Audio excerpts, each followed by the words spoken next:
افغان ناظم الامور کی دفتر خارجہ طلبی کراچی میں دہشت گرد حملے پر افغان طالبان حکومت کو سخت ڈیمانڈ دیا گیا۔ پاکستانی سفیر عبید الرحمان نظامانی نے بھی افغان وزارت خارجہ کو اسی نوعیت کا ڈیمانڈ پہنچایا۔ ترجمان دفتر خارجہ کا کہنا ہے ڈیمانڈ اس لیے جاری کیا گیا کیونکہ حملے میں افغان شہری ملوث ہیں۔ حملہ ثابت کرتا ہے افغان شہری بدستور پاکستان میں دہشت گرد کارروائیوں کے لیے استعمال ہو رہے ہیں۔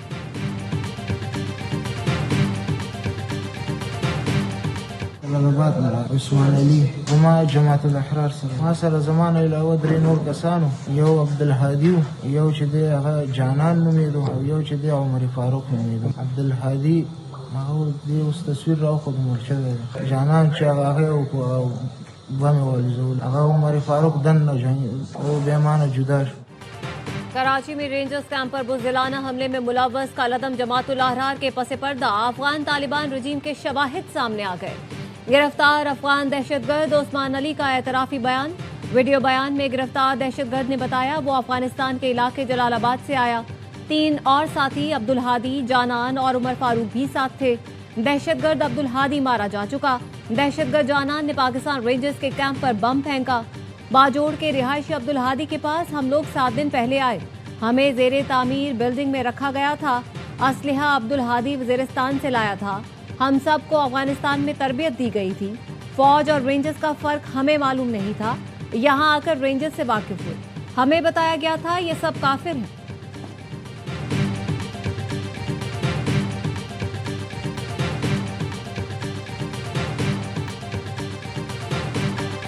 کے پی بلوچستان کراچی رینجرز کیمپ پر دہشت گردی کے بعد سیکیورٹی فورسز کی پاک افغان سرحد پر کارروائیاں۔ 29 خارجی جہنم واصل وزیر اطلاعات عطا تارڑ نے بتایا انٹیلیجنس بیسڈ کارروائیوں میں بھارتی پراکسی جماعت الاحرار اور فتنہ خوارج کے ٹھکانوں کو نشانہ بنایا گیا۔ انتہائی مطلوب خارجی کمانڈر خان فروش عرف زبال مارا گیا۔ مزید 3 دہشت گرد بھی ہلاک ہوئے۔ فضائی حملوں میں پکتیکا اور کنڑ میں خوارج کے 3 ٹھکانے تباہ۔ مزید 25 دہشت گرد انجام کو پہنچے۔ دہشت گردوں کے مراکز میں موجود اسلحہ اور گولہ بارود کا بڑا ذخیرہ بھی تباہ کر دیا۔ نیشنل ایکشن پلان کی اپیکس کمیٹی کے ویژن عزم استحکام کے تحت انسداد دہشت گردی مہم جاری رہے گی۔ غیر قانونی مقیم افغان باشندوں کی فوری گرفتاری کا حکم۔ کریک ڈاؤن کا فیصلہ۔ وزارت داخلہ نے افغان شہریوں کے لیے 10 جولائی کی ڈیڈ لائن مقرر کر دی۔ مراسلے میں کہا گیا ہے 10 جولائی سے تمام غیر قانونی افغان باشندوں کو گرفتار کیا جائے گا۔ بغیر کارآمد ویزا پاکستان میں مقیم افغان شہریوں کی فوری گرفتاری کی ہدایت۔ غیر قانونی غیر ملکیوں کے وطن واپسی کے منصوبے پر مؤثر عمل درآمد یقینی بنانے کا حکم۔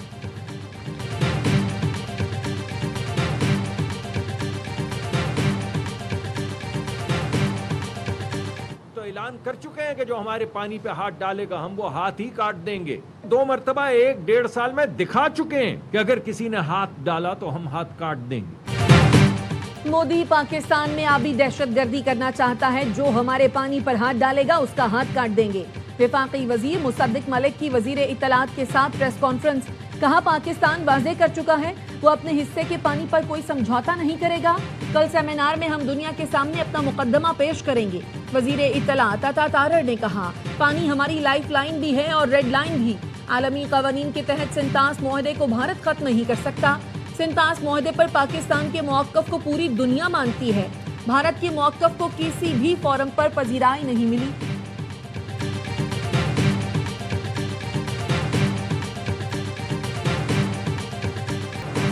امریکہ سے حالیہ معاہدہ ایرانی عوام کے لیے بڑی فتح ہے۔ قطر میں منجمد 6 ارب ڈالر کے فنڈز جلد ایران کو مل جائیں گے۔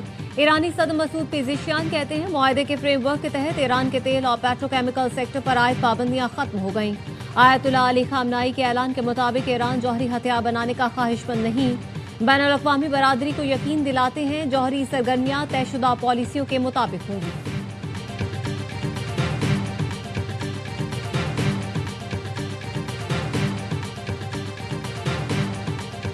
امریکہ اور ایران کا ایک دوسرے پر حملے روکنے پر اتفاق۔ امریکی نیوز ویب سائٹ ایکزیوس کا دعویٰ، رواں ہفتے مذاکرات کا بھی فیصلہ کر لیا۔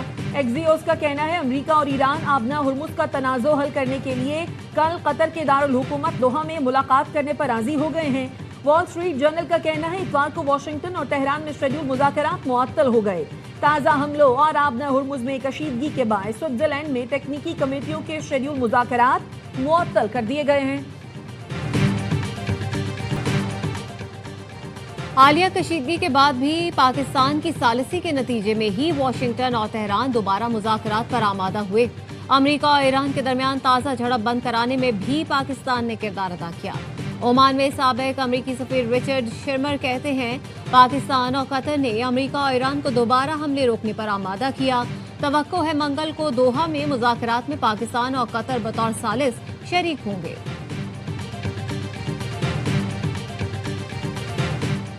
ایران نے بحرین کو سنگین نتائج کی دھمکی دے دی۔ سپریم لیڈر کے اعلیٰ بین الاقوامی امور کے مشیر علی اکبر ولایتی کا کہنا ہے بحرین اپنی حد میں رہے، اپنی قسمت سے نہ کھیلے اور ایران کو سخت فیصلے لینے پر مجبور نہ کرے۔ اگر اشتعال انگیزی کی گئی تو تہران ملک پر زیادہ سے طاقت سے حملہ کرے گا۔ بحرین کو سب سے زیادہ واشنگٹن سے تعاون کرنے والی خلیجی ریاست قرار دیا۔ ایران کے خلاف نفرت پھیلانے کا الزام بھی لگایا۔ واشنگٹن فریم ورک معاہدے کے باوجود اسرائیل کے جنوبی لیبنان پر پھر بمباری۔ اسرائیلی وزیر اعظم کے دفتر سے جاری بیان میں دعویٰ کیا گیا تازہ حملوں میں حزب اللہ کا زیر زمین عسکری انفراسٹرکچر تباہ کر دیا۔ حملے سے پہلے امریکہ کو آگاہ کر دیا تھا۔ کارروائی میں 200 میٹر طویل سرنگ کو نشانہ بنایا گیا۔ اسرائیلی فوج نے ایکس پر بیان میں دعویٰ کیا سیکیورٹی زون میں مجدل کے علاقے میں حزب اللہ کا زیر زمین مرکز ایرانی حکومت کی فراہم کردہ ٹیکنالوجی اور مہارت کی مدد سے تعمیر کیا گیا تھا۔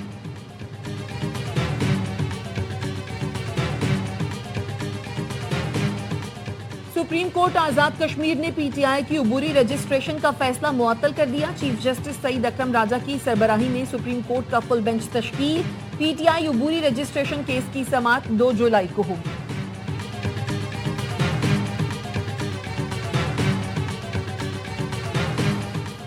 £190 ملین کیس میں اسلام آباد ہائی کورٹ کے نیب کو اپیلوں پر دلائل دینے کی ہدایت۔ بیرسٹر گوہر نے عدالتی معاونت کے لیے 2 ہفتے کا وقت مانگا تو جسٹس سرفراز ڈوگر نے کہا یہ کوئی طریقہ کار نہیں، آپ لوگ عدالت کو پریشرائز کرنے کی کوشش کر رہے ہیں۔ آپ کے وکالت نامے موجود ہیں اور آپ کہہ رہے ہیں دلائل نہیں دے سکتے۔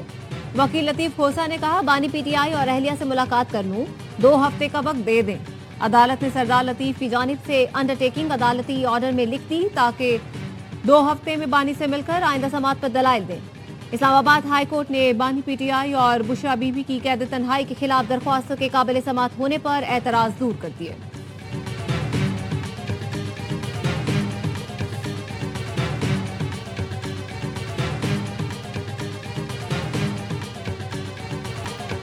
کراچی کی ترقی اور خوشحالی اولین ترجیح ہے، اسی لیے شہر کے لیے بجٹ میں 100 ارب روپے سے زائد رقم مختص کی۔ 500 جدید الیکٹرک بسیں اور ڈبل ڈیکر بسیں جلد کراچی کی سڑکوں پر چلتی نظر آئیں گی۔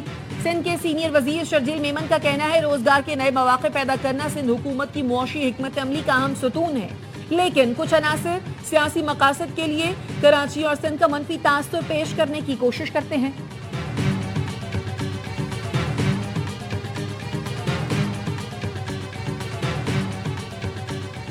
آزاد جموں کشمیر کا 286 ارب روپے کا بجٹ پیش کر دیا گیا۔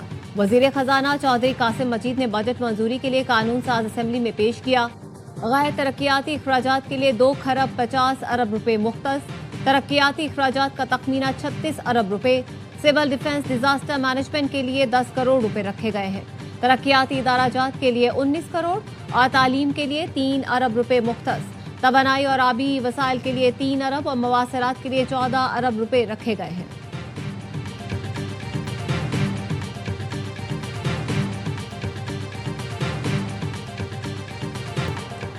کراچی کی لیاری ایکسپریس وے پر ٹریفک قوانین کی دھجیاں اڑا دی گئی۔ رکشوں کو لیاری ایکسپریس وے پر کھلی چھوٹ دے دی گئی۔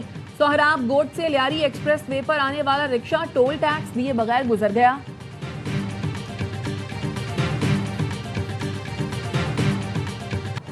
سمندر میں نہانے پر پابندی کے باوجود شہریوں کی بڑی تعداد ہاکس بے پہنچ گئی۔ 100 روپے ٹول وصول کرنے کے باوجود نہانے سے روکنے کے لیے کوئی آگاہی نہیں دی جا رہی۔ سمندر کنارے سرکاری طور پر کوئی لائف گارڈ موجود نہیں۔ لاکھوں شہریوں کی زندگیاں 150 پرائیویٹ لائف گارڈز کے سپرد، جن کے پاس اپنی لائف جیکٹ تک موجود نہیں۔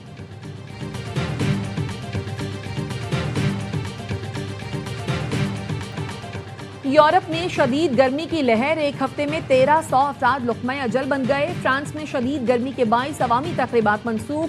جرمنی میں گرمی کا نیا ریکارڈ بن گیا، پارہ 41 ڈگری سینٹی گریڈ تک چلا گیا۔ روم اور میلان سمیت 18 شہروں میں ریڈ الرٹ جاری۔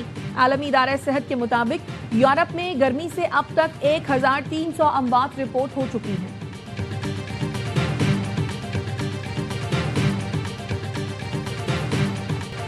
وینزویلا میں زلزلے کے 4 روز بعد بچوں سمیت 4 افراد کو ملبے سے زندہ نکال لیا گیا۔ اب تک زندہ نکالے جانے والوں کی تعداد 33 ہو گئی۔ ہلاکتوں کی تعداد 1400 سے تجاوز کر گئی۔ ہزاروں افراد زخمی، 70,000 افراد اب بھی لاپتہ۔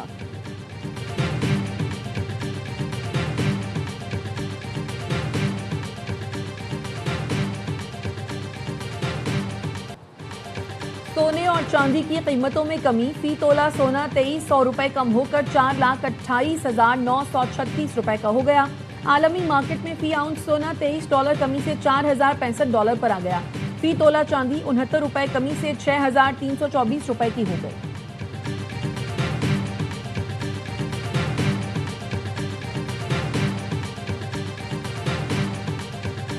ویمنز T20 ورلڈ کپ کے سیمی فائنل لائن اپ مکمل۔ آسٹریلیا نے بھارت کو ہرا کر فائنل 4 میں جگہ بنا لی۔ آسٹریلوی ٹیم کل پہلے سیمی فائنل میں ویسٹ انڈیز کے مد مقابل آئے گی۔ دوسرے سیمی فائنل میں انگلینڈ کا جنوبی افریقہ سے جمعرات کو مقابلہ ہوگا۔